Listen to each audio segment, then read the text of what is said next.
নমস্কার বন্ধুরা, আশা করি সকলে ভালো আছেন, সুস্থ আছেন। ফিরে আসলাম আরও একটা ছোট্ট নতুন ভিডিও নিয়ে। এবার দেখাবো একটা পাখির লাইফস্টাইল।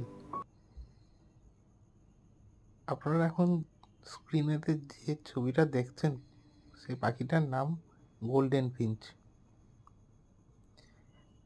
পরবর্তী ভিডিওতে আমি দেখাবো এই গোল্ডেন ফিঞ্চ এবং তার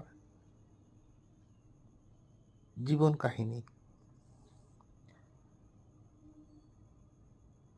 নেক্সট ভিডিওতে আপনারা দেখতে পাবেন গোল্ডেন ফিঞ্চের পুরো জীবন কাহিনীটি।